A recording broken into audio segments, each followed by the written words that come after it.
la fin de cette vidéo, tu vas savoir exactement le plan concret, step by step, étape par étape, qui va te permettre d'apprendre ce que tu veux sur Internet, dans n'importe quel domaine, en moins de 3 minutes grâce à l'IA. Donc, on va commencer par le sujet que tu dois cibler. Par exemple, si tu es entrepreneur et que tu dois apprendre comment gérer l'objection je dois y réfléchir, bah, tu mets je dois y réfléchir sur YouTube. Ok? Tac. Donc là, il y a plusieurs vidéos qui traitent l'objection de je dois y réfléchir. Donc, ce que je fais, c'est je fais un clic droit, j'appuie sur ouvrir dans un nouvel onglet, juste ici. Tac.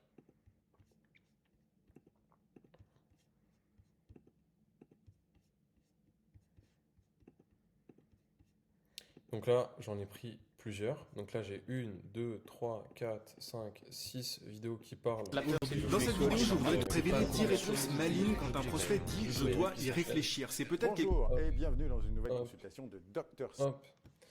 Donc, du coup, ce que je fais en priorité, c'est que je prends la transcription de la vidéo. Donc, pour prendre la transcription de la vidéo, il faut juste aller dans la description, aller dans Show Transcript, appuyer ici sur Toggle Timestamp pour enlever les minutes.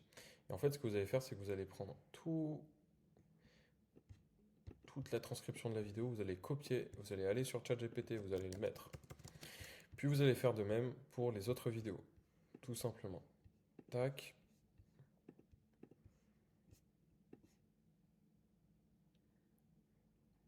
Voilà.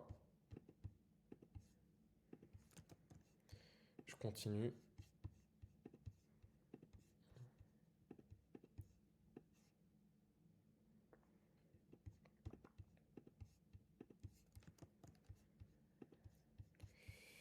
Tac. Donc évidemment, c'est applicable à n'importe quel sujet. La peur, c'est une émotion. Si vous voulez apprendre à avoir un meilleur personal branding, vous pouvez le faire. Si vous voulez apprendre à créer du contenu, vous pouvez le faire. Et ça permet de croiser les données. Et plus vous avez des données qui sont croisées, mieux l'information est. Parce que si la même information se retrouve dans les mêmes vidéos, au final, vous avez une information qui est fiable. Donc ça, c'est bon. Tac. Donc évidemment, c'est totalement improvisé. Tac.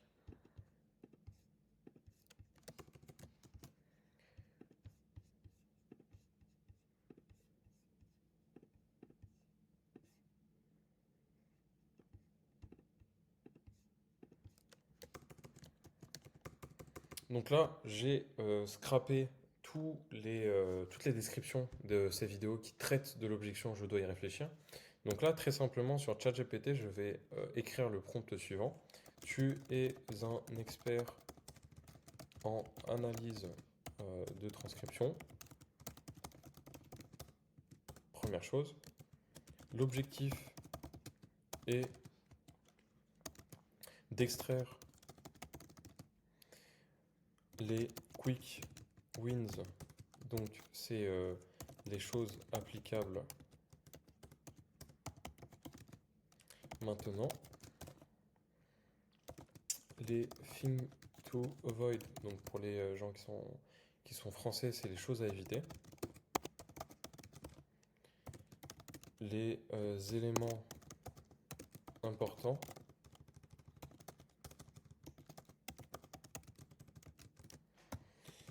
Et en plus de ça, je voudrais que tu croises les données qui reviennent le plus de ces transcriptions pour me donner une réponse pertinente sur comment contourner l'objection. Je dois y réfléchir. On s'appuie sur Entrée.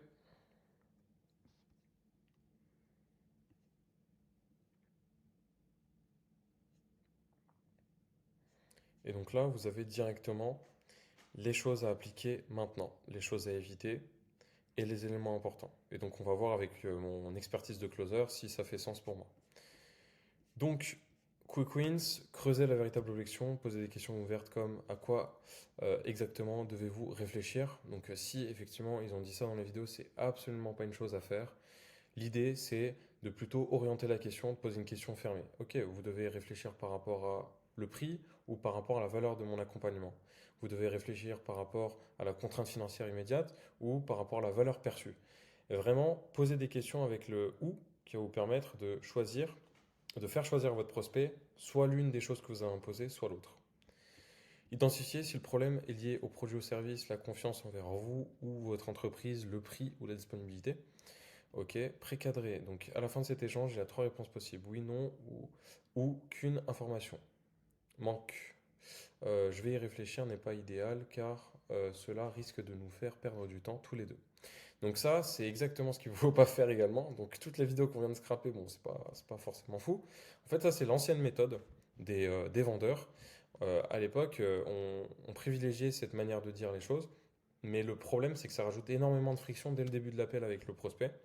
Le prospect, en fait, il se sent comme un petit chien qui attend sa gamelle et qu'on va lui dire que sa gamelle va arriver à la fin du call et que c'est uniquement à la fin du call qu'il va pouvoir voir sa gamelle. Et c'est exactement ce qu'il ne faut pas faire. L'idée, c'est de poser les choses, de lui dire, écoute, concrètement, dans cet appel, on va voir ensemble si je peux t'aider à atteindre le résultat désiré. Et si ce n'est pas le cas, on ne va pas collaborer ensemble. Par contre, si c'est le cas, je vais peut-être te proposer quelque chose pour qu'on travaille ensemble et qu'on avance sur cet objectif. Si l'objection persiste, guidez le prospect. Est-ce qu'on doit fixer un point dans 2 jours pour voir si vous avez des questions? Ça, c'est exactement encore ce qu'il ne faut pas faire. Dans l'idée, c'est que vous maintenez le prospect dans l'appel. Ça ne sert à rien de repousser l'échéant. Lorsque la personne est en appel avec vous et qu'elle doit y réfléchir, elle a un problème contre vous ou votre produit. Et elle n'ose pas le dire parce qu'elle est polie. Donc l'idée, c'est de la confronter avec ça. Ça sert à rien de lui dire, bah écoute, on va repousser ça. Si tu as besoin de 24 heures de plus, je peux te laisser partir, etc. Vous avez perdu votre prospect si vous ne le laissez pas partir. Et vous, si vous regardez cette vidéo, c'est que vous avez sûrement laissé votre prospect partir et vous êtes sûrement frustré par l'argent que vous avez pu rater. Vous savez que d'autres clients dans votre situation avaient les mêmes doutes. En fait, dans l'idée, c'est pas de le verbaliser, c'est de lui poser la question. Ok, concrètement, Nathan, tu as regardé les témoignages. Est-ce qu'il y en a un qui te correspond le plus par rapport à ta situation? Non? Bah écoute, ce que je te propose, c'est que je vais te partager le témoignage de Louis, qui a vécu exactement la même situation que toi. Donc, est-ce que tu serais contre voir ce témoignage durant un partage d'écran que je peux te faire maintenant? Non? Ok. Oui, ok, bam, et du coup, tu lui montres le partage d'écran, tu lui montres le témoignage de la personne qui vend ton programme. Et après ça, tu lui dis, ok, est-ce que tu pourrais m'expliquer pourquoi c'est le programme qu'il te faut aujourd'hui par rapport à ta problématique? La personne va reverbaliser concrètement pourquoi ce programme que tu proposes est le meilleur, et elle va s'auto-convaincre que c'est toi la solution qui va lui permettre d'arriver à son résultat désiré. Offrir une solution flexible, bah évidemment, si l'objection c'est un paiement, si c'est une contrainte financière par exemple, ou si c'est l'argent, proposer soit un acompte, ça fonctionne très bien, et proposer-lui du travail juste après, ou proposer-lui un plan en plusieurs fois, c'est pas grave, vous allez pouvoir prendre votre cash, on va dire, dans l'appel, et puis au fur et à mesure du temps, soit vous mettez un contrat et vous garantissez ces plusieurs fois, soit vous faites un prix d'amis et puis vous avancez en ce sens. L'idée, c'est juste de prendre du cash pour faire évoluer votre entreprise parce que c'est pas en laissant les gens partir du call que vous allez pouvoir le faire. Les choses à éviter. Alors, répondre des banalités. D'accord, je comprends, je vous rappelle plus tard. Bon, ça, évidemment. Ne pas presser le prospect de manière agressive. Vous savez qu'il y a de grandes chances que vous ne reveniez jamais. C'est exactement des choses à bannir. Les éléments importants, oui. L'objection, je dois y réfléchir, c'est une objection d'écran de fumée pour une véritable objection non exprimée. Donc en réalité, en fait, il y a deux types d'objections liées à je dois y réfléchir. Il y a le je dois y réfléchir logistique et il y a le je dois y réfléchir par peur. Et en fonction de ce que va vous dire le prospect durant l'appel, vous allez soit partir sur une réponse à l'objection je dois y réfléchir par rapport à la peur ou je dois y réfléchir par rapport à la logistique. Je vais m'exprimer. Par exemple, si la personne a peur de s'engager avec vous, le langage qu'il dit, c'est ben écoute, je ne sais pas si vraiment les résultats que tu promets sont réels.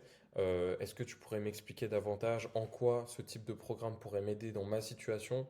Tu vois, c'est vraiment des questions que la personne va te poser pour essayer de comprendre et elle a un peu peur de s'engager parce qu'elle comprend que c'est pas vraiment pertinent pour elle.